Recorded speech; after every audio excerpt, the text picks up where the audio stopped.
शांति 28 जुलाई 2026।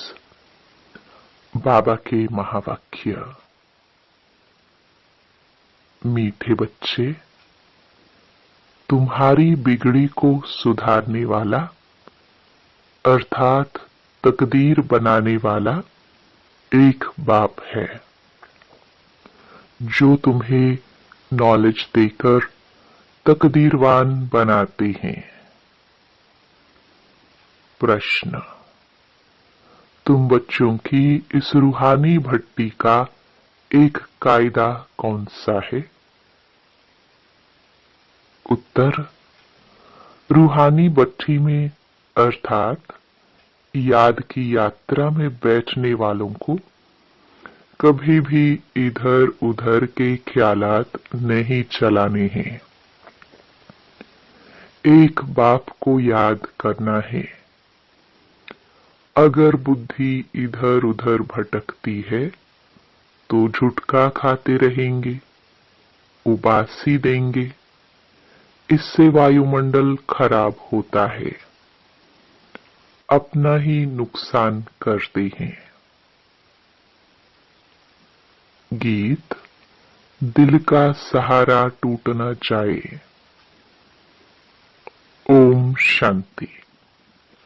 मीठे मीठे रूहानी बच्चों ने गीत के 2 अक्षर सुने। बच्चों को सावधानी मिलती है। इस समय जो भी है, सबकी तकदीर बिगड़ी हुई है, सिवाय तुम ब्राह्मणों के। तुम्हारी अब बिगड़ी से सुधर रही है। बाप को कहाँ ही जाता है तकदीर बनाने वाला। तुम जानते हो शिव बाबा कितना मीठा है। बाबा अक्षर बड़ा मीठा है। बाप से सब आत्माओं को वर्षा मिलता है। लौकिक बाप से बच्चों को वर्षा मिलता है, बच्ची को नहीं। यहाँ बच्चा व बच्ची सब वर्षे के हकदार है। बाप पढ़ाते हैं आत्माओं को, अर्थात अपने बच्चों को। आत्मा समझती है हम सब ब्रदर्स हैं। बरोबर ब्रदरहुड कहाँ जाता है ना। एक भगवान के बच्चे हैं, फिर इतना लड़ते झगड़ते क्यों? सब आपस में लड़ते ही रहते हैं। अनेक धर्म, अनेक मत है, और मुख्य बात तो रावण राज्य में लड़ाई ही चलती है, क्योंकि विकारों की प्रवेशता है। काम विकार पर भी कितना लड़ाई झगड़ा होता है। ऐसे बहुत राजाओं ने लड़ाई की है। काम के लिए बहुत लड़ते हैं, कितने खुश होते हैं। कोई के साथ दिल होती है तो मार भी देते हैं। काम महाशत्रु है। क्रोध वाले को तो क्रोधी ही कहेंगे, लोभ वाले को लोभी कहेंगे। लेकिन जो कामी है उनको बहुत नाम रखे हुए हैं। इसलिए कहा जाता है अमृत छोड़ विष काहे को खाए। शास्त्रों में अमृत नाम लिख दिया है। दिखाते हैं सागर मंथन किया तो अमृत निकला, कलश लक्ष्मी को दिया। कितनी कहानियां हैं। इसमें भी बड़े ते बड़ी बात है सर्वव्यापी की। गीता का भगवान कौन और पतित पावन कौन? प्रदर्शनी में मुख्य इन्हीं चित्रों पर समझाया जाता है। पतित पावन ज्ञान का सागर और उनसे निकली हुई ज्ञान गंगाएं व पानी की नदी व सागर, और उनसे निकली हुई ज्ञान गंगाएं व पानी की नदी व सागर। कितनी अच्छी अच्छी बातें समझाई जाती है। बाप बैठ समझाते हैं, मीठे मीठे बच्चों, तुमको किसने पावन बनाया? बिगड़ी को सुधारने वाला कौन है? वह पतित पावन कब आते हैं? यह खेल कैसे बना हुआ है? कोई भी नहीं जानते हैं। बाप को कहा ही जाता है नॉलेजफुल, ब्लिसफुल, पीसफुल। गाया भी जाता है बिगड़ी को बनाने वाला एक। यह तो समझने में आता है। बरोबर रावण हमारी बिगाड़ते हैं। यह खेल है हार जीत का। रावण को भी तुम जानते हो, जिसको भारतवासी वर्ष वर्ष जलाते हैं। यह भारत का दुश्मन है। भारत में ही हर वर्ष जलाते हैं। उनसे पूछो कब से जलाते आते हो, तो कहेंगे यह तो अनादि चला आता है, जब से सृष्टि शुरू होती है। शास्त्रों में जो पढ़ा सत सत करते आते हैं। मुख्य भूल है ईश्वर को सर्वव्यापी कहना। बाप यह नहीं कहते कि यह किसकी भूल है। यह ड्रामा में नूंद है। हार जीत का खेल है। माया से हारे हार, माया से जीते जीत। माया से कैसे हार खाते हैं, वह भी समझाया जाता है। पूरा आधा कल्प रावण राज्य चलता है। 1 सेकंड का भी फर्क नहीं हो सकता। राम राज्य की स्थापना और रावण राज्य का विनाश अपने समय पर एक्यूरेट चलते हैं। सतयुग में तो लंका होती नहीं। वह तो बुद्ध धर्म का खंड है। पढ़े लिखे की बुद्धि में रहता है। लंदन इस तरफ है, अमेरिका इस तरफ है। पढ़ाई से बुद्धि का ताला खुलता है, रोशनी आती है। इसको ज्ञान का तीसरा नेत्र कहा जाता है। बूढ़िया बहुत बातें समझ न सके। इन्हों को एक मुख्य बात धारण करनी है, जो ही अंत में काम आती है। मनुष्य शास्त्र तो बहुत पढ़ते हैं, पिछाड़ी में फिर भी एक अक्षर कह देते हैं कि राम राम कहो। ऐसे नहीं कहते। शास्त्र सुनाओ, वेद सुनाओ, पिछाड़ी में कहेंगे राम को याद करो। जो जास्ती समय जिस चिंतन में रहते हैं, अंत में भी वह याद आ जाता है। अभी विनाश तो सबका होना है। तुम जानते हो सब किसको याद करेंगे?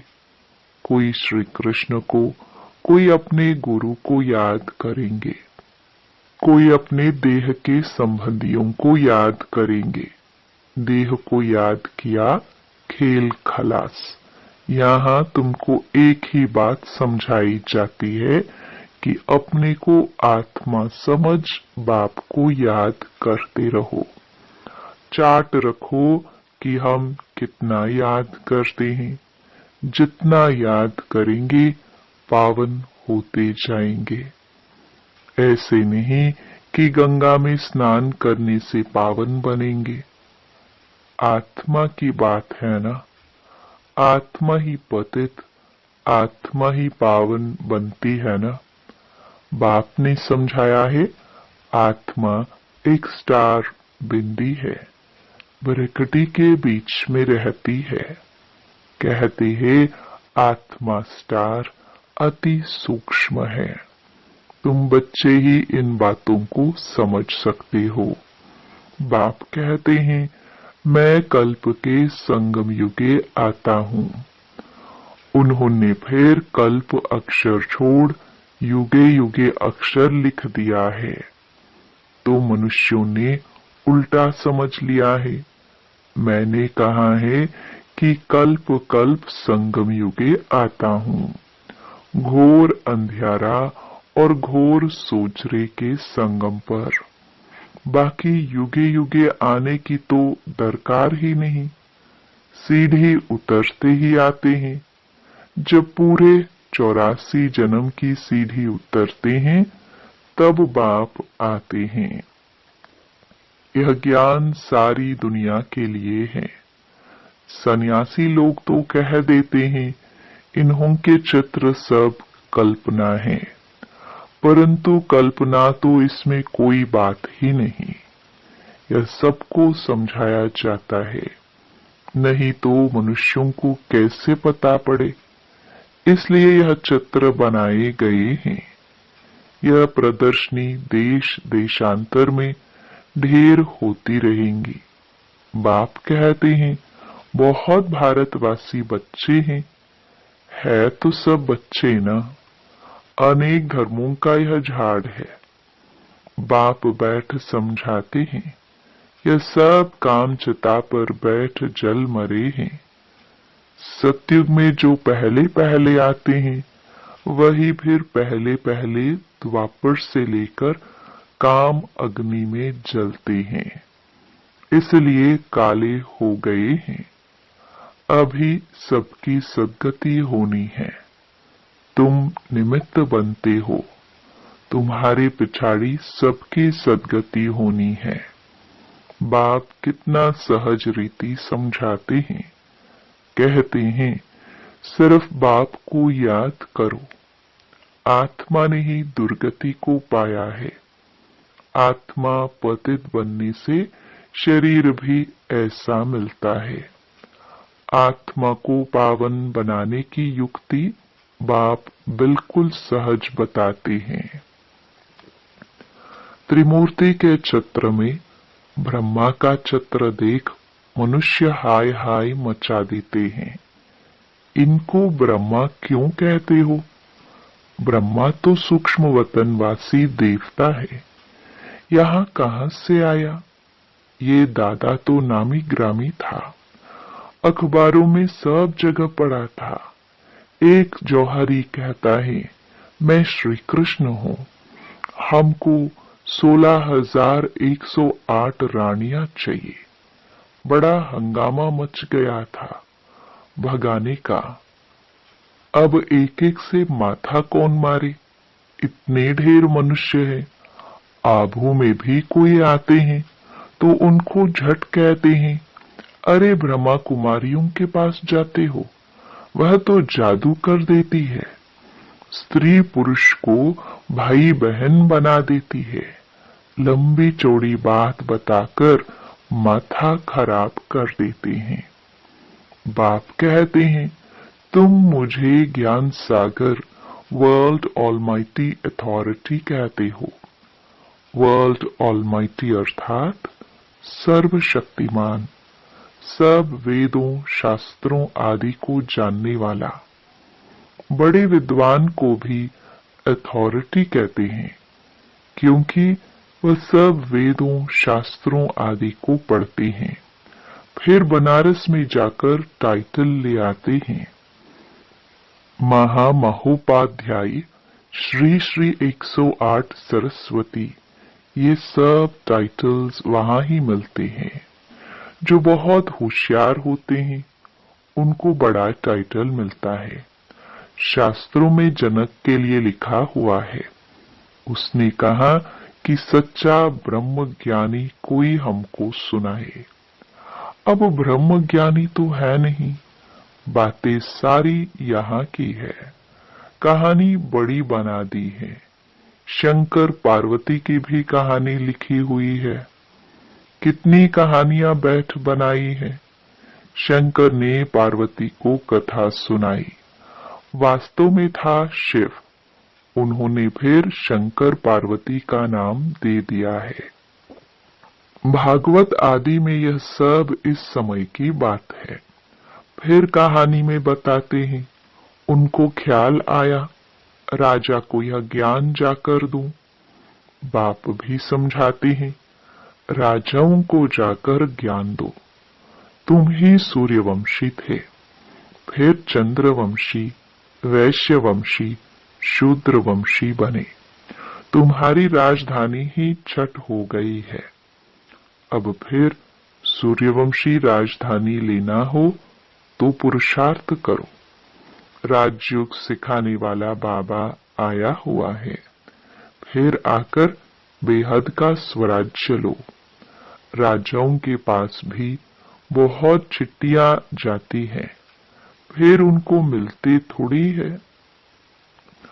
उनके प्राइवेट सेक्रेटरी चिट्ठियां देखते हैं, कितनी चिट्ठियां फेंक देते हैं।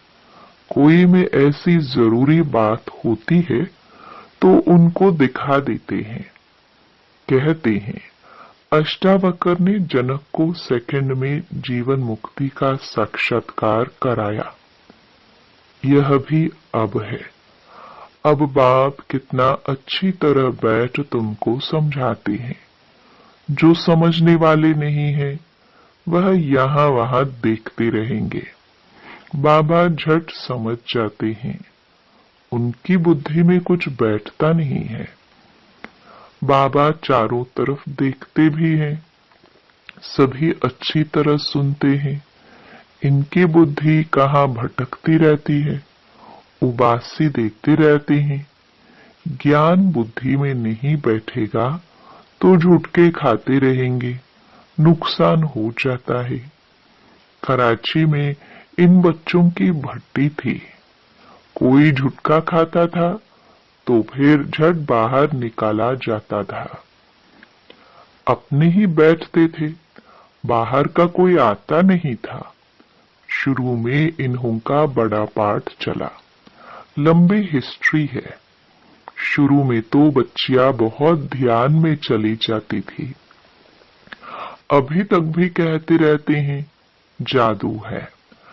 परमपिता परमात्मा को जादूगर कहते हैं ना।